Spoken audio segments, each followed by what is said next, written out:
How's it going, everyone? Paul with Adaptable Survival, and in today's episode we are going to discuss how I go about making my gear selections for not only when I'm out camping but also for survival and emergency situations.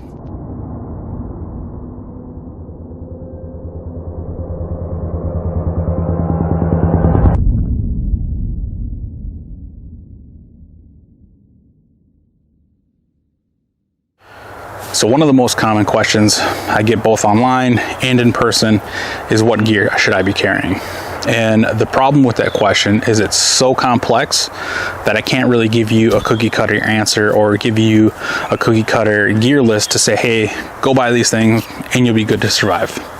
Because there's so much more that goes into that decision process that you need to take some time and really dissect it and break it down into a few parts.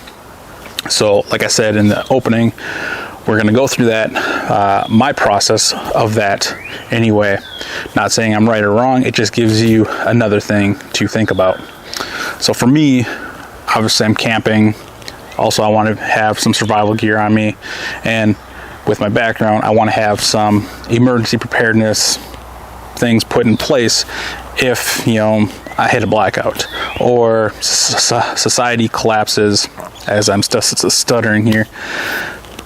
I want to have things that can address those needs. But the problem is, all three of those situations require different things, but also some similar things. And it's where that similarity lies is where I'm trying to hone the majority of my gear, because then depending on what I'm doing, I can branch off and tailor it to go on a backpacking trip, or I'm taking a survival course. I can minimize things and get it more geared towards what I'm doing. Or if I'm preparing for that emergency situation, I can get a more broader things depending on if it's more urban or more wilderness. So let's dive into my process of gear selection. So number one is research and education. Now that's a pretty broad statement because you can research 1,000,001 things and get 1,000,002 answers. Let's say, for instance, you look up a through hiking gear list or a bug out bag gear list. You're going to find so many gear lists that you're going to get lost in the sauce and so confused that you don't even know which way is up anymore. By determining what you're going to be doing, whether that's you're going on a through hike, camping on the weekends, or doing that emergency preparedness for that emergency situation, that can narrow the scope you're looking at so you can better hone in on gear lists that address those particular areas the best. And then you can start researching, looking at other people's experiences, what they carried, what the pros were, what the cons were. The other thing you're going to have to determine where are you going to be or where are you going, because there's not one size fits all to any of those gear lists.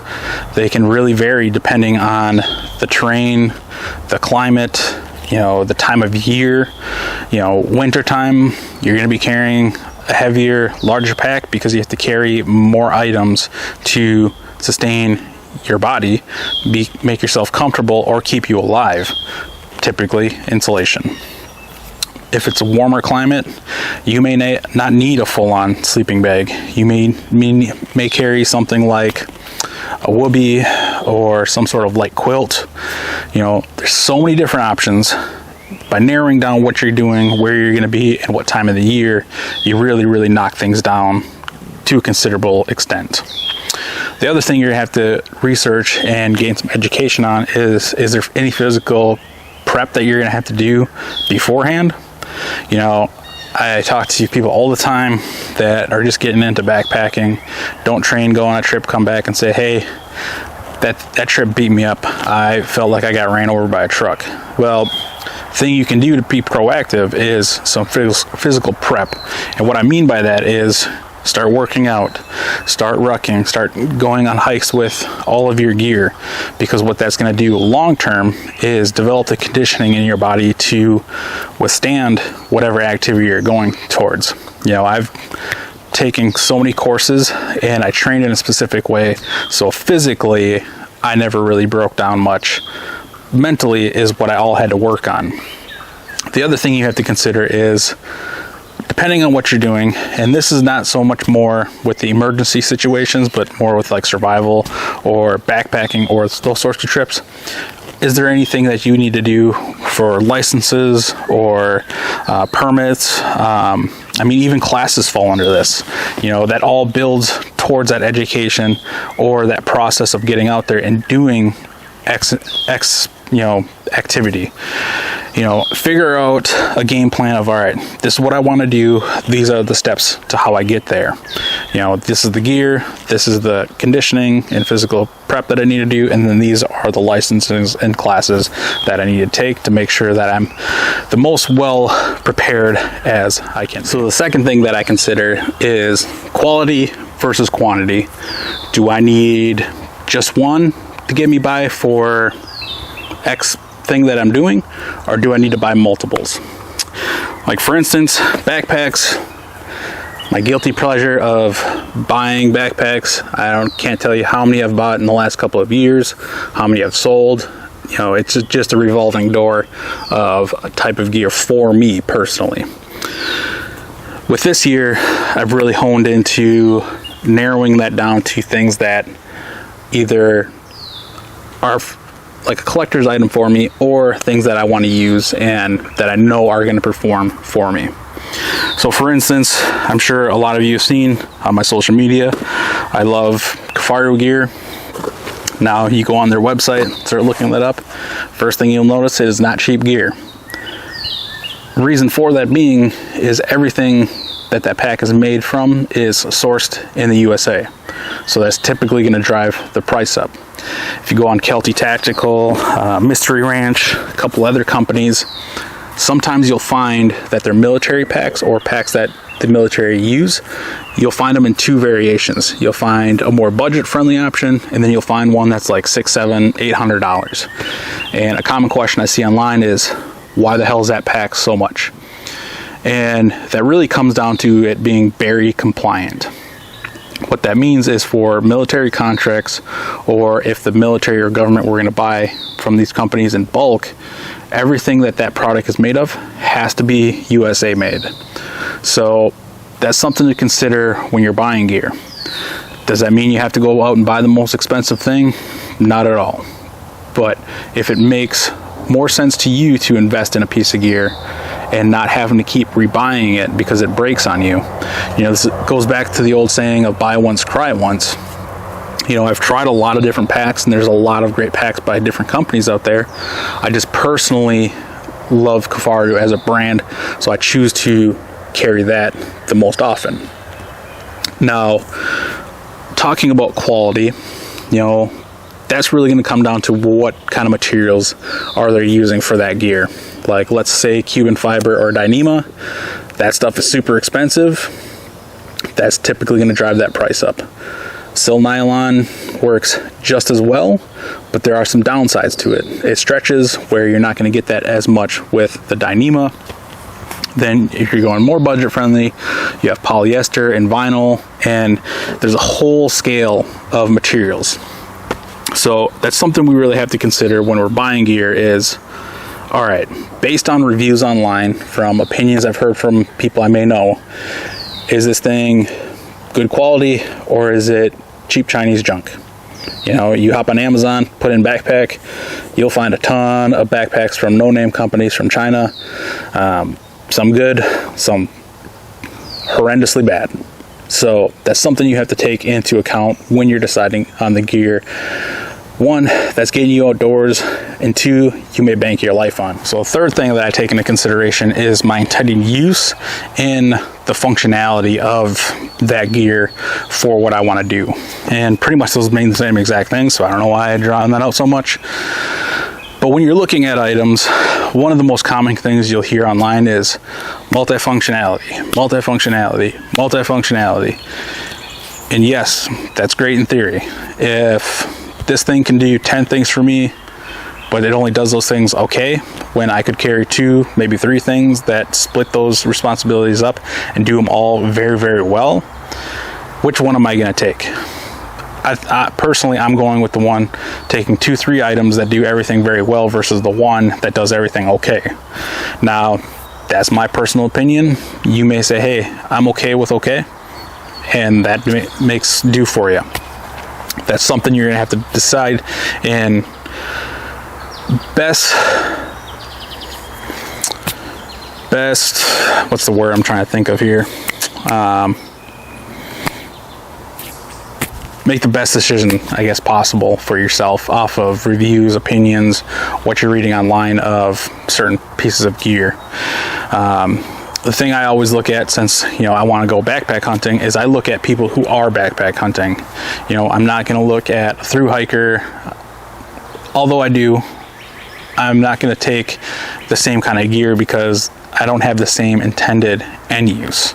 And that's something you have to understand. Are you watching a channel and that person only goes out for a single night or never leaves the backyard? Or is this person going out for potentially weeks at a time or doing a thru hike and really putting this gear through the ringer?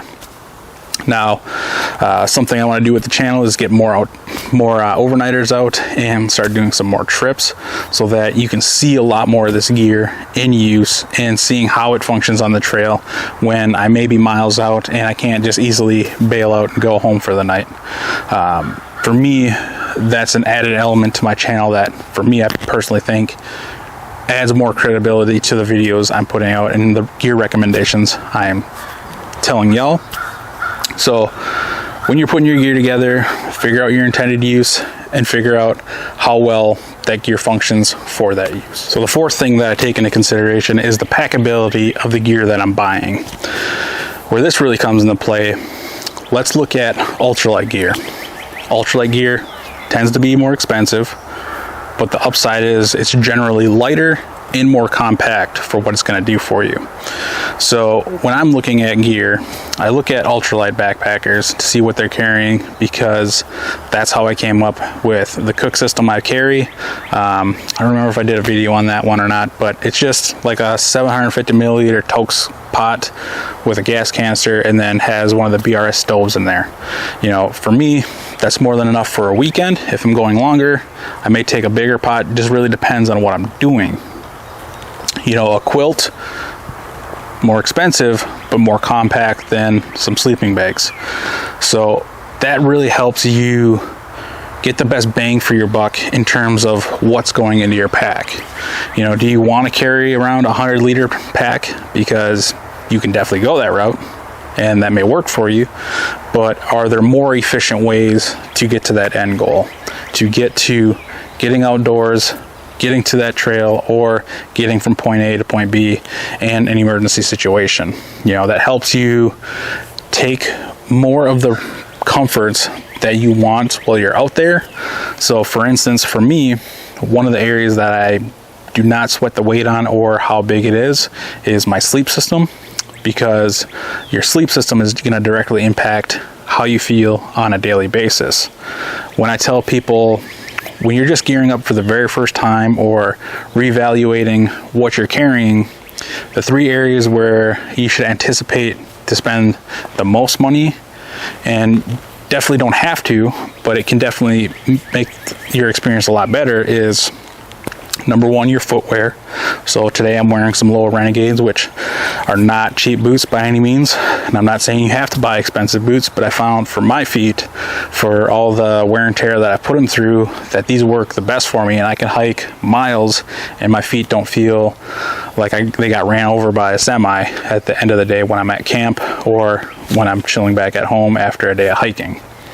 The other thing is a pack. Getting a properly fit pack may cost you a little bit more, because typically ones that can be adjusted aren't the cheapest. You can buy secondhand, definitely save some there, but having a pack that fits you is going to feel comfortable in the long haul when you're down trail. You know, first couple miles feel okay, but you get mile 10, getting to day 2, and your back and shoulders and hips are feeling wrecked.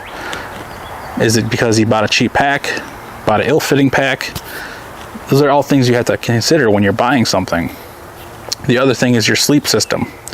You know, your sleep system, we all sleep. No matter how much caffeine I consume, I'm still going to bed at some point. Having a good sleeping pad and a good sleeping bag in a pillow. So for me, that's important. I'm going to have that in there, and I keep a small ultralight pillow with me because now I can get a good night's sleep, so the next day I'm refreshed and ready to get more miles in. So having that packability allows you to carry those more comfort items. If you're backpacking, you're in a survival situation, you may have more gear that allows you to better facilitate your survival and take care of your needs. Or if you're in an emergency situation and you have to carry more gear because, let's say, a young child or someone in your party can't really carry a ton of gear, you can make up for that because you've bought gear that's more packable, more compact, lighter weight in the long run. So lastly, and this is something I kind of touched on in the previous topic, is comfort and safety. Am I willing to sacrifice a little bit more weight, a little bit more money out of my wallet to be more comfortable out there? Or can I go real minimalist and get by and just get the experience, and maybe down the road make that investment into being more comfortable? You know, I've slept on the accordion side sleeping pads I don't know how many nights. Never got a great night of sleep on those. I don't care what anyone tells me, those are things that are not comfortable. For me, it made sense to buy an inflatable sleeping pad because I know that's going to be comfortable. I know I'm going to get a good night of sleep and I'm not going to feel like hell the next day. You know, safety, this really comes into survival, emergency situations, even camping. You know, let's say number one, having medical gear and the training to go along with that gear. That's going to allow you to address any potential life, threatening injuries that may occur. Or if you got a simple boo-boo, you can address that by having the necessary items on hand. Far too often people, like I was saying earlier, get stuck in this multifunctionality mindset of, oh, my Shimag can make a tourniquet. It could, but do you want to bank your life on that? I want to make sure that I have the right tools to tackle the right jobs always in my kit. So that's something you have to consider when you're putting together that gear, whether that's a basic survival kit all the way to something like a bug out bag or a through hiking backpack.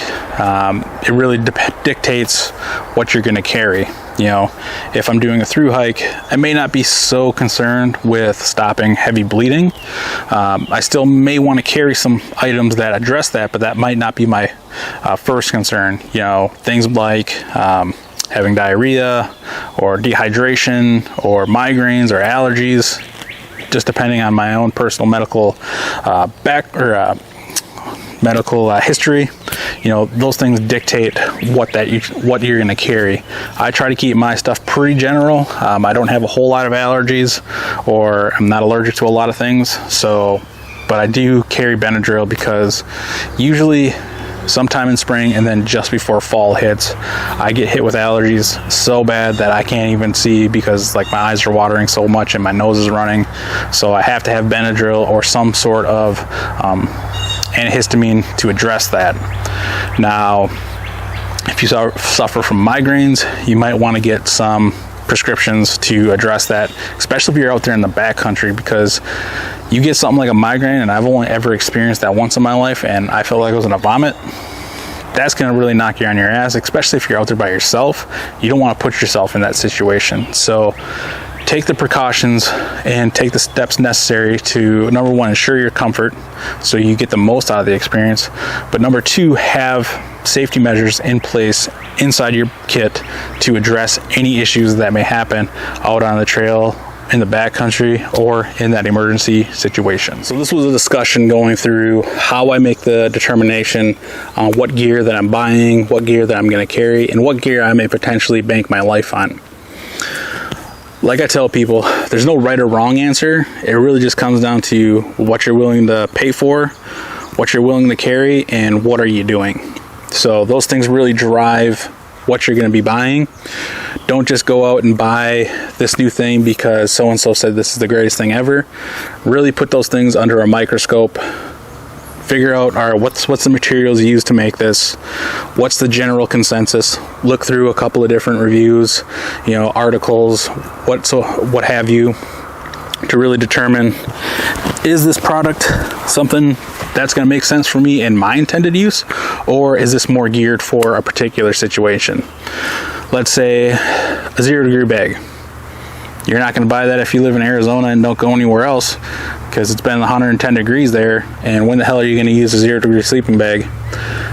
Me here in Wisconsin, it's frozen half the damn year, so a 0 degree bag makes sense. You know, really understand what you're going to be doing. Be realistic in what you're going to be doing.